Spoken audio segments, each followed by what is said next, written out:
क्या आप जानते हैं कि एक ही जैसी लड़ाई में भारत और अमेरिका के सैनिक अगर हिस्सा लेंगे तो ज्यादा शहीदी कौन से सैनिकों की होगी? लड़ाई कभी 1 लाख रुपए की बंदूक से नहीं लड़ी जाती। उसके अलावा जो सामान अमेरिकी सैनिक के ऊपर होता है वो तकरीबन 17 लाख रुपए का होता है। दूसरी तरफ भारत के सैनिकों के पास 2016 तक बुलेट प्रूफ जैकेट तक नहीं थी। अमेरिकी सैनिकों के मुकाबले भारत के सैनिकों का हौसला कई गुना ज्यादा होता है, मगर ये सामान उनके पास में नहीं होता था। जो लोग सड़कों पे उतरकर इस प्रोजेक्ट का विरोध कर रहे हैं वो 4 साल के अंदर 1 लाख जॉब्स को कम करवा रहे हैं। भारत के सैनिक जो राइफल यूज करते हैं वो भी इंसास बहुत ही सस्ती राइफल थी जिसको रिप्लेस करना जरूरी था, मगर भारत के पास में पैसे ही नहीं थे। विश्व की सबसे ज्यादा संख्या वाली आर्मियों के अंदर से एक भारत की आर्मी की संख्या ज्यादा है, मगर उसके पास में सामान काफी कम था कुछ समय से। अमेरिकी डिफेंस कंपनी एक रिपोर्ट प्रकाशित करती है और बताती है जिस समय 10,000 रुपए का बॉडी आर्मर पूरा सामान लेके अमेरिकी सैनिक चलते थे उस समय उनकी शहादत 41% होती थी घायल होने और शहीद होने के बीच। इसके बाद में अमेरिका की सेना में बदलाव होता है। केवल और केवल पिस्तौल के अलावा जो बॉडी के ऊपर सामान था वो तकरीबन 1 लाख रुपए का लगाया जाता है। नए प्रकार के बूट्स, नए प्रकार का इक्विपमेंट लगाने के बाद में देखा जाता है कि जो शहादत की संख्या है वो कम हो जाती है, मगर आज का जो अमेरिकी सैनिक है उसके शरीर के ऊपर तकरीबन 16 लाख रुपए का इक्विपमेंट होता है और साथ ही के अंदर देखा जा सकता है कि उनकी मॉर्टेलिटी रेट 12% के ऊपर आ चुकी है। यानी कि पहले जहां पर 4 शहीद होते थे वहां पर केवल 1 ही शहीद होता है। और ये जो आंकड़ा है ये घायल होने और शहादत पाने के बीच का आंकड़ा है।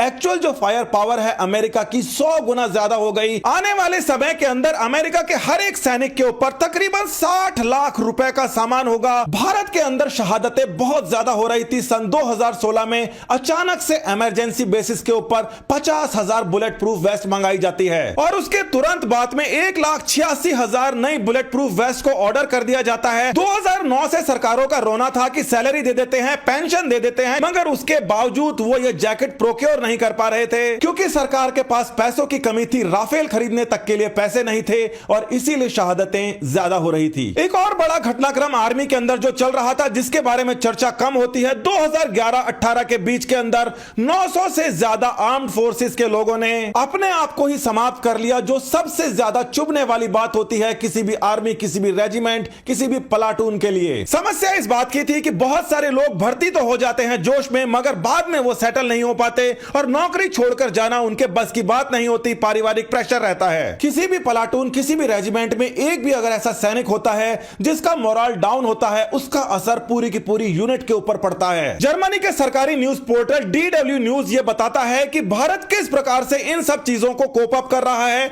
और अपनी मिलिट्री कैपेबिलिटीज को बढ़ा रहा है। खबर के अंदर यह प्रकाशित होता है बहुत ही बड़ा खुलासा कि भारत का जो पेरोल एक्सपेंडिचर है वो तो $38 बिलियन है, जबकि मॉडर्नाइजेशन के लिए केवल $7 बिलियन का खर्चा बचता है। विश्व के अंदर किसी से बात नहीं छुपी थी, चाइना से भी नहीं छुपी थी कि 100 रुपए का खर्चा अगर सैलरी पे होता है तो भारत के अंदर केवल 20 रुपए का खर्चा मॉडर्नाइजेशन और वेपन्स पे होता है। 1980 से ही भारत की आर्मी इंसास राइफल इस्तेमाल करती थी। पुराना डिजाइन था, 18-20 हजार में आती थी। 2019 के अंदर 72,400 असॉल्ट राइफल्स को ऑर्डर किया जाता है। 700 करोड़ रुपए खर्चे जाते हैं। वही अमेरिकी राइफल मंगाई गई जो उनके पास में थी, मगर इसके अलावा भी अमेरिका का एक सोल्जर के ऊपर तकरीबन 17 लाख रुपए का दूसरा आर्मामेंट, मॉडर्नाइजेशन, सोफिस्टिकेटेड वेपन्स होते हैं। वर्ल्ड की बेस्ट मिलिट्री के अंदर कई लेवल की प्रोटेक्शन होती है। कई सारे ऐसे औजार होते हैं जो भयंकर गोलीबारी और छोटे मोटे बम विस्फोटकों को झेल जाते हैं। एक ही प्रकार की गोलाबारी में अमेरिकी सैनिक और दूसरे सैनिक अगर साथ साथ में हैं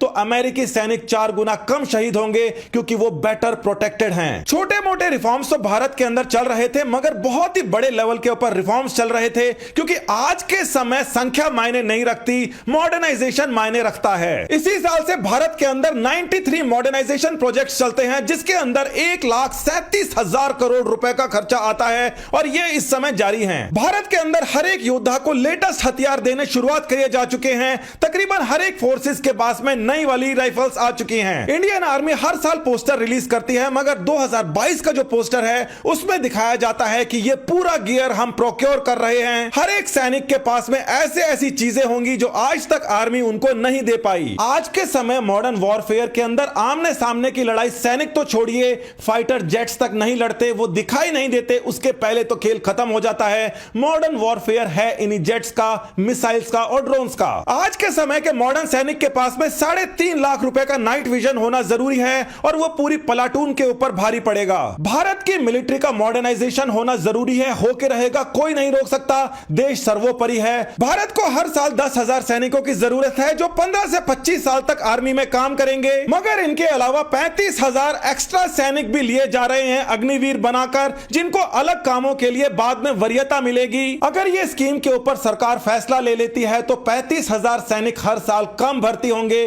क्या आप यही चाहते हैं? ढंग से सोच के बता दें जितने भी लोग सड़कों पे हैं। नमस्कार, धन्यवाद, जय हिंद।